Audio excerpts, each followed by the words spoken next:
వైకేటీవీ ప్రేక్షకులకు నమస్కారం. ఈనాటి మన దేవాలయాలు కార్యక్రమానికి స్వాగతం.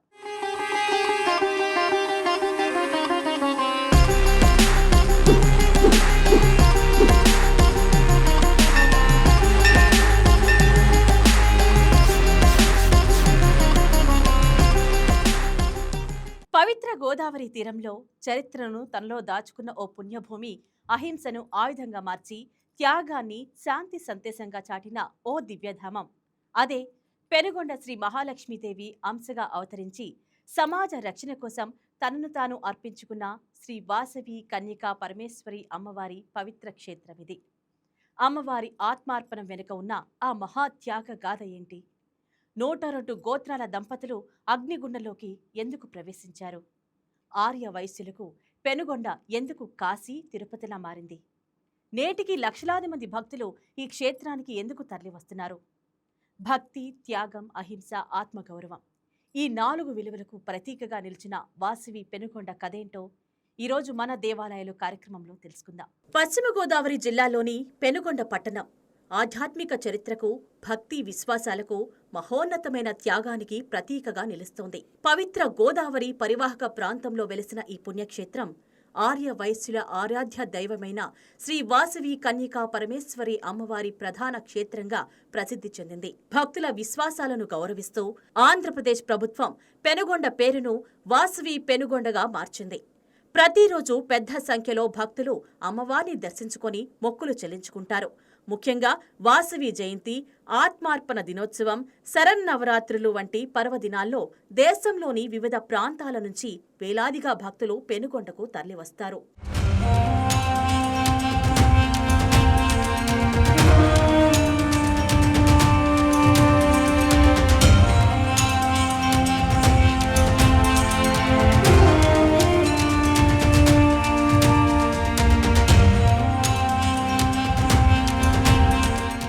వాసవి మాత చరిత్రలో ప్రతి ఘట్టం వెనుక ఓ గొప్ప సందేశం ఉంది.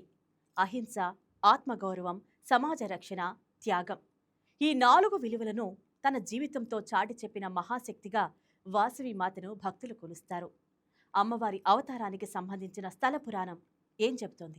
స్థల పురాణం ప్రకారం కలియుగంలో ధర్మ రక్షణ కోసం శ్రీ మహాలక్ష్మీదేవి పెనుగొండ పాలకుడు కుసుమాశ్రేష్ఠి కుసుమాంబ దంపతులకు కుమార్తెగా వాసవాంబ పేరుతో అవతరించినట్లు చెబుతారు.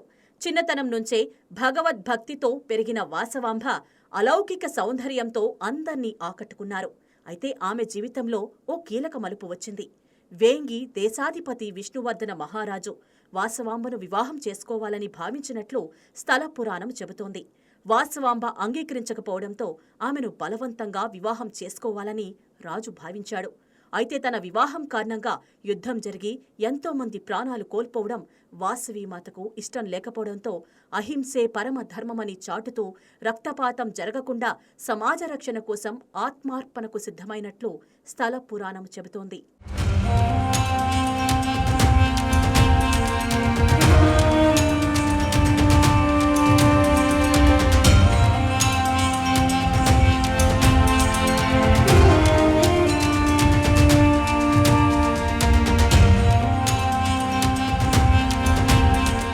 పెనుగొండలో జరిగిన ఈ మహోన్నత త్యాగ గాథకు సంబంధించిన విశేషాలను ఆలయ ప్రధాన అర్చకుల మాటలో మరికొంత తెలుసుకుందాం.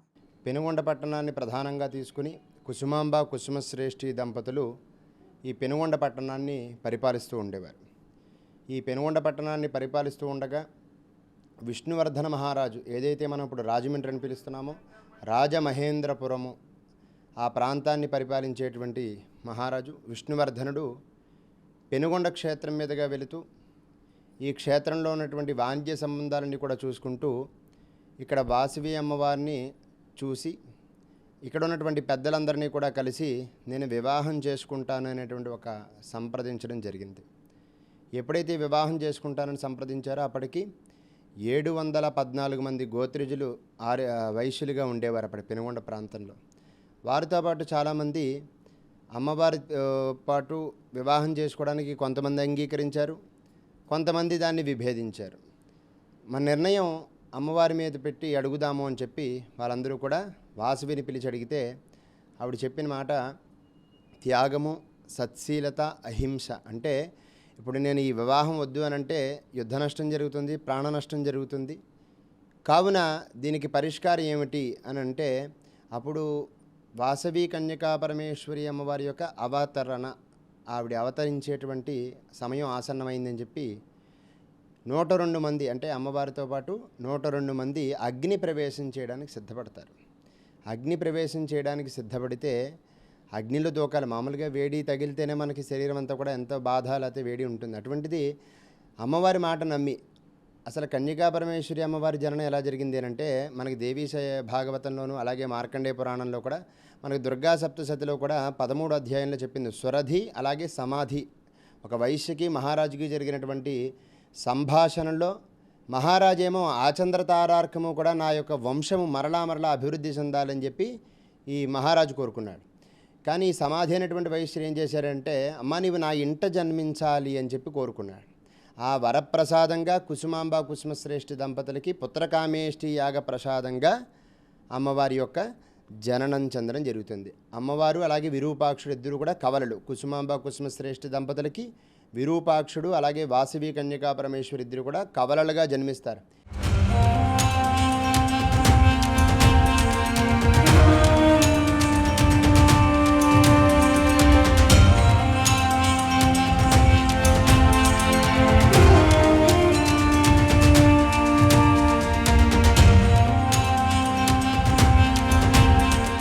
సాధారణంగా మనం అనేక ఆలయాల్లో అమ్మవార్లను వివిధ ఆయుధాలు ధరించి దుష్ట శిక్షణ చేసే శక్తి స్వరూపిణిగా చూస్తాం.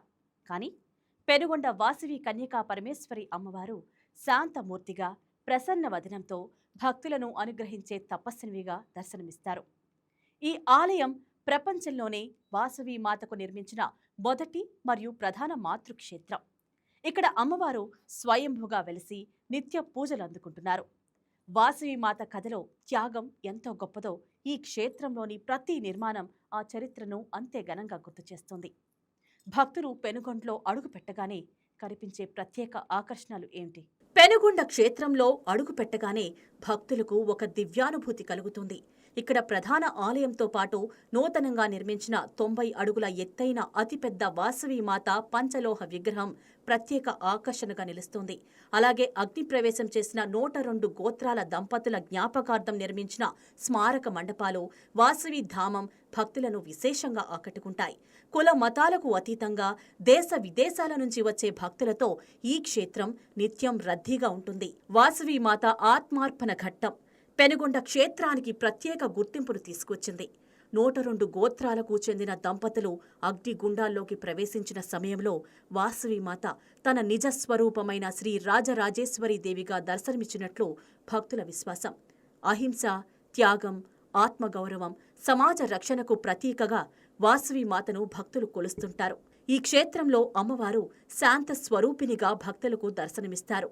ప్రధాన ఆలయంతో పాటు భారీ వాసవి మాత విగ్రహం, 102 గోత్రాల దంపతుల జ్ఞాపకార్థం నిర్మించిన స్మారక మండపాలు, వాసవి ధామం వంటి నిర్మాణాలు భక్తులను విశేషంగా ఆకట్టుకుంటున్నాయి.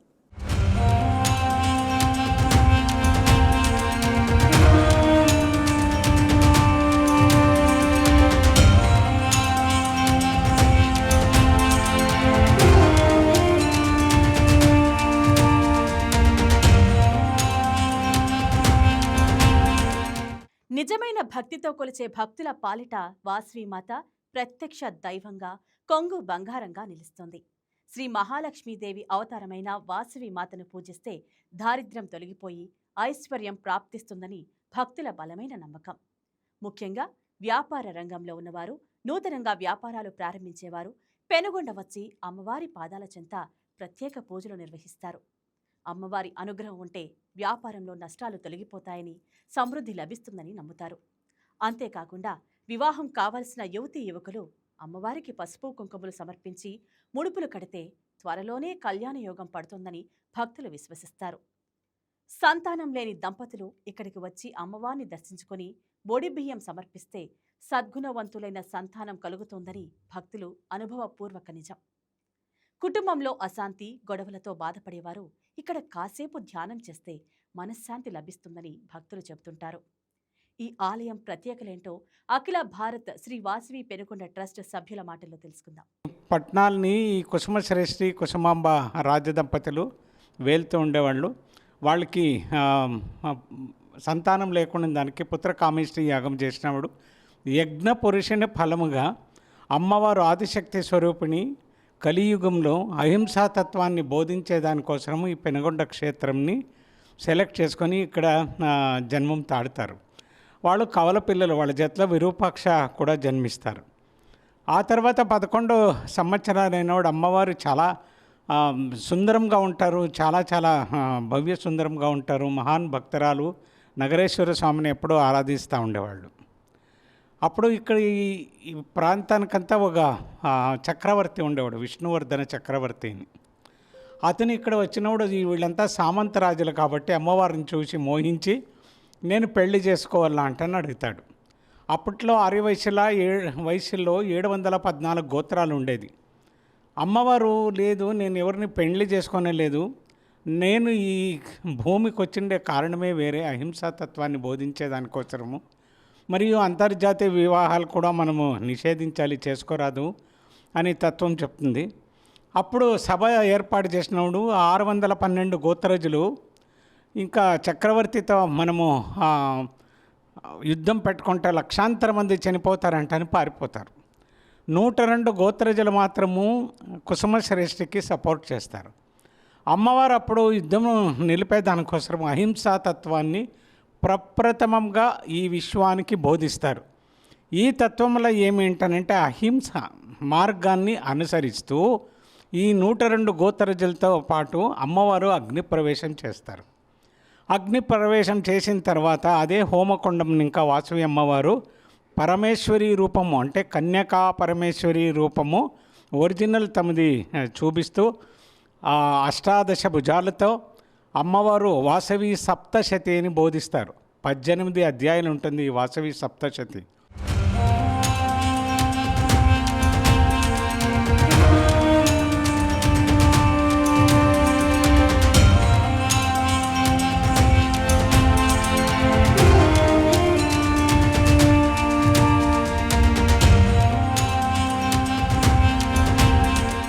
వాసవి కన్యకా పరమేశ్వరి అమ్మవారు ఆర్య వైశ్యుల ఇలవేల్పుగా కొలువై ఉన్నారని భక్తుల విశ్వాసం.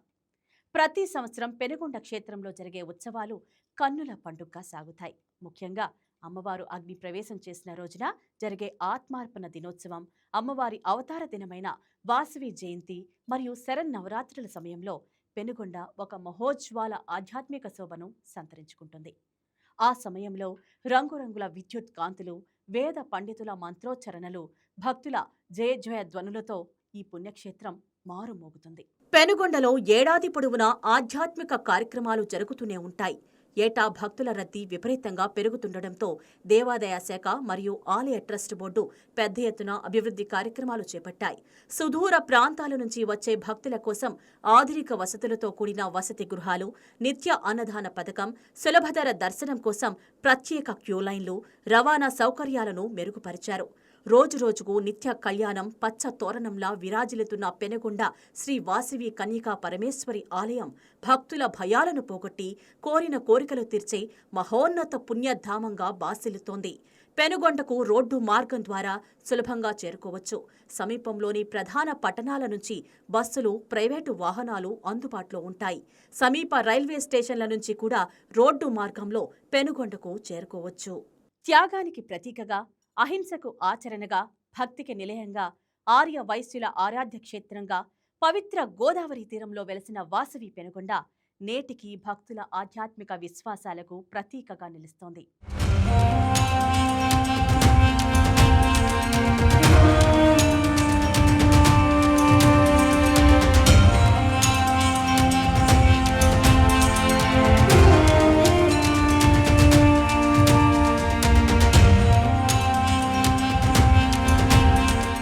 ఇది ఈనాటి మన దేవాలయాలు కార్యక్రమంలో వాసవి పెనుగొండ శ్రీ వాసవి కన్యకా పరమేశ్వరి అమ్మవారి దేవాలయం విశిష్టత.